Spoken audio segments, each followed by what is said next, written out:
You know, telling the truth is so important, and for many, it's the hardest thing to do, to speak up when you know things aren't right, when you know things are a certain way, but you don't say anything. For me, it's never been difficult. I've always been an outcast. I've always been able to speak my mind, always been able to just speak because I wanted to, because I needed to. And for many, that's the hardest thing in the world. But anybody that knows me knows that I always speak up. I'm always the first to say something.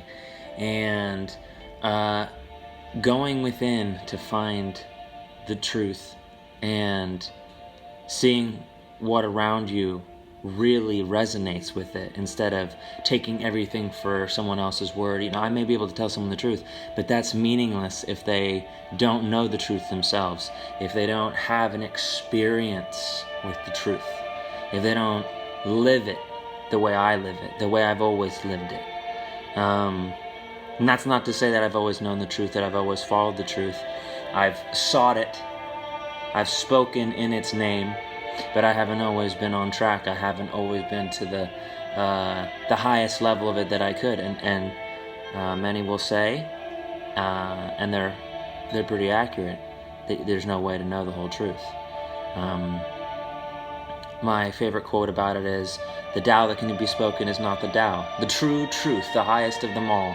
If you can speak it, then it isn't the truth, because as soon as you try to bring words to it, our language being completely imperfect and not really even capable of synthesizing, of putting it down into words like that, that's going to be how it unfolds. But there are things that you can know. There's things that you can have within you as absolutes, and they like to sell you on, everything being relative, everything being, oh, it's just what your opinion is, it's just what your beliefs are, that's the only thing that matters. Bullshit. If that's what you believe, it's called solipsism. And in solipsism, you think and you hold dear that everyone's belief is real, and that's all that really matters. And if you believe that, then you'll never look for the truth, you'll never believe in the truth, and you'll reject the truth when it's handed to you, because you'll think automatically, that's just an opinion, and that's valid just as much as mine is. And then that'll allow racism, it'll allow the most terrible things in the world to happen, because a civilization that runs on solipsism, which, by the way, is the primary tenet of Satanism, because they have to get you to believe that your beliefs are the only thing that matter, because in that way, then everybody is an isolated, completely boxed-in unit, and there is no greater, there is no more powerful, more important, and everybody becomes their own little mini-god, which is what Satanism is all about. Everybody is rejecting God and wanting to become God themselves, or wanting to become the most important thing. It's an ego-driven infestation of the mind, of the soul, of the consciousness. So, seek the truth. Know that it's real. Know that you can know it. The Buddha said this, and I love it. It's one of my favorite sayings from the Buddha. There's only 2 mistakes you can make on the road to truth: not starting and not going all the way. Now, whether or not you make it all the way in your lifetime doesn't matter. What matters is that you start and that you continue on it and you don't stop. You don't ever think to yourself, you know what, I've got enough truth, because this is one of the most dangerous things you can do, is take a little bit of the knowledge, a little bit of the truth, and say that's enough. I've reached the height of it, that's all I need, that's all that I want, that's all I need to know, and then you're somehow set. Very dangerous. Very, very dangerous. Because whoever believes that they have knowledge when they've only tasted it, they can be led down any path. Because the truth is infinite in scale. And if you take just a little tiny bit of it and say that that is all of it, then you have completely negated the totality. And you've become a pawn in a game that you do not want to be a pawn in, or you don't want to be any part of that game. You want to be separate from it, because as long as you're in the game, you're a pawn, no matter what piece that you are convinced you're playing in that game. you're a pawn. Because the only way to beat the game is to see above it, beyond it, and to not play it. And that's how evil always wins. It says, okay, yeah, all this and that, but just accept this. Just accept this little part of it, and eventually we have you. If it takes 1 day, 1 year, 100 years, they're going to get you, because it's a seed of evil. It's a seed of doubt. It's a seed of lack of trust, of faith, of knowledge. And it'll fester and it'll grow into something that's uncontrollable. And eventually it'll tear you down. It'll tear down all the people that followed you and believed in you and incorporated your mindset, the satanic mindset of there being no truth. And the world's infested it with it these days. People are sick with the belief in nothing, that the universe is meaningless, that science is the only thing that matters, and that science only needs one miracle, that the universe came from nothing for no reason. That's the one miracle that science asks of us to believe. And then the rest they can explain with scientific materialism. And that's not where you want to be. You want to be in a place where you're continuously increasing. You're always adding to your knowledge. You're never just stopping, Because if you stop before you get to the very tippy top, it's like it's that parable where if you see the Buddha on the road to enlightenment, kill him, because the Buddha isn't on the road. The Buddha is at the end, and the end of it is coming to complete knowledge. And that's not something that can be explained. It's not something that can be sold in a bottle, in a pill, in a program. It is something that can only be experienced. And experienced and experienced and experienced and experienced. And the experience never ends because it's in its eternal now. It's an eternal forever presence, awareness. There is no beginning, there is no end. It's always where it is. Always where it is. And so that's the continuum of the knowledge and the road to truth. And it's something that I've been on my whole life. And you should be on it too. Because if we've learned anything from this whole forced isolation, forced house arrest, it's that anything can happen in the blink of an eye. And if we're not educated, if we're not aware of what's going on, if we don't know what is right versus what is wrong, then a Nazi Germany, a communist Russia, China, doesn't matter. These control systems, mechanisms of a collapsing structure will happen. Doesn't matter, America isn't some fabled land where none of this can happen. It's impossible to happen. It can happen anywhere. And the ideology of there being no truth is one of the first things that they have to get you to accept, In socialism, it's a godless state. There is no God. In communism, that's like one of the things Mao Zedong said. He said, religion is the opiate of the masses. And I would agree to him in a large part, except for the fact that there is spirit, there is God. And I'm comfortable with those terms. I don't see it in the Judeo-Christian platform of a white guy in the sky, and then he's going to damn us all to hell if you don't follow their rules precisely. That's not how I see it.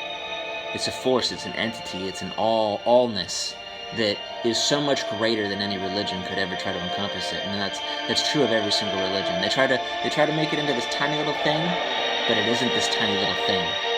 It's all things and all non-things. And beyond your understanding of it. And you reach for it and you continuously, it's the eternal reaching. That's what the truth is. You're never just going to stop where you are. You're just going to keep reaching for it.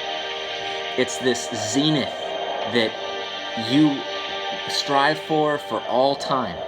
And it's a prayer, it's a practice, it's a ritual that never ends. And you don't want it to end, because that's what eternity is. It's the eternal swelling, the eternal ascension. And if you believe the Hindu version of it all, then we reach that zenith, we become the Godhead, and then it's like a vortex, It goes up, then it goes in within itself, goes back down to the bottom. So you're continuously cycling through eternity into the lowest and highest states. And that's why there is no beginning, there is no end. It's a cycle. And every single culture talks about this from time immemorial. And what's important for each of us is to recognize that you're not alone. That this game that's being played on all of us can be beaten and won if only we come to truth, if only we know that it's there.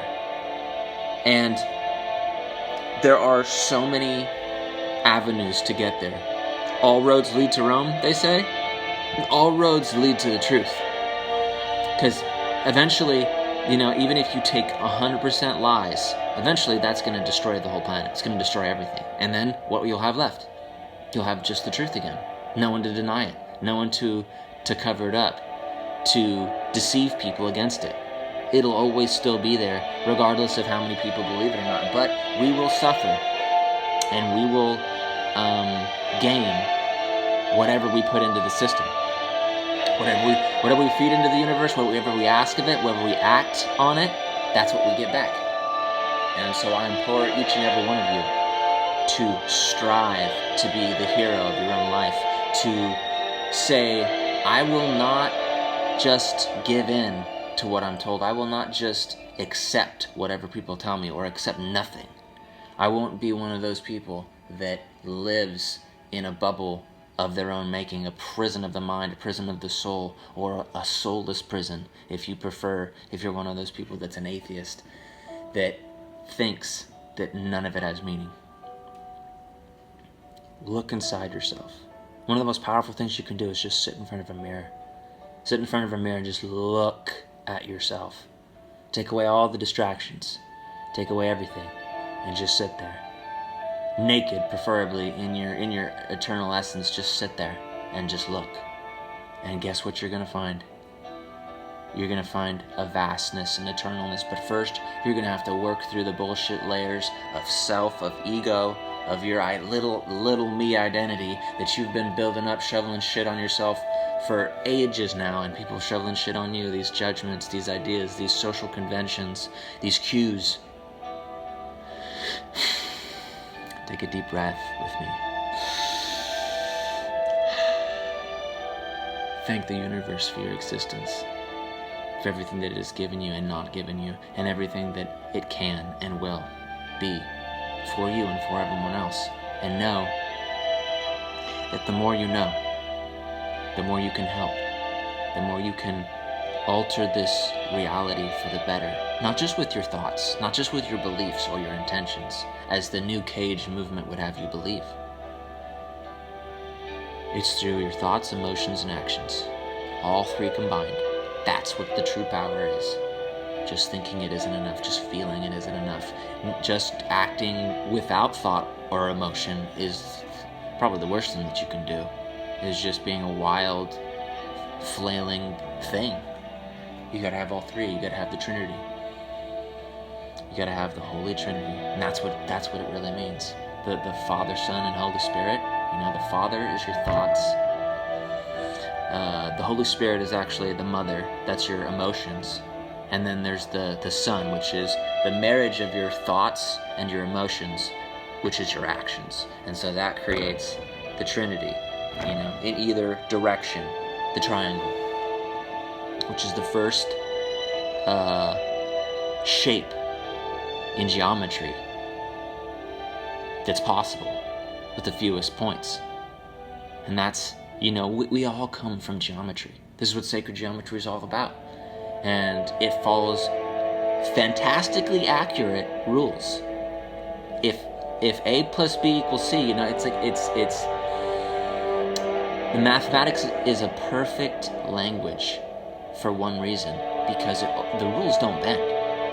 Okay? And that's what the truth is. Just think about truth as mathematics. And once you know the rules of it, once you understand it, the world is your oyster. Everything is possible within that realm, because now I understand it. I know that if I do this and this, I will get this. And if I don't do this, this, and this, I will most likely get that. Addition, subtraction, multiplication, division, all these rules of the game, these truths that don't change. Knowing them is key. Seek the truth. Don't stop.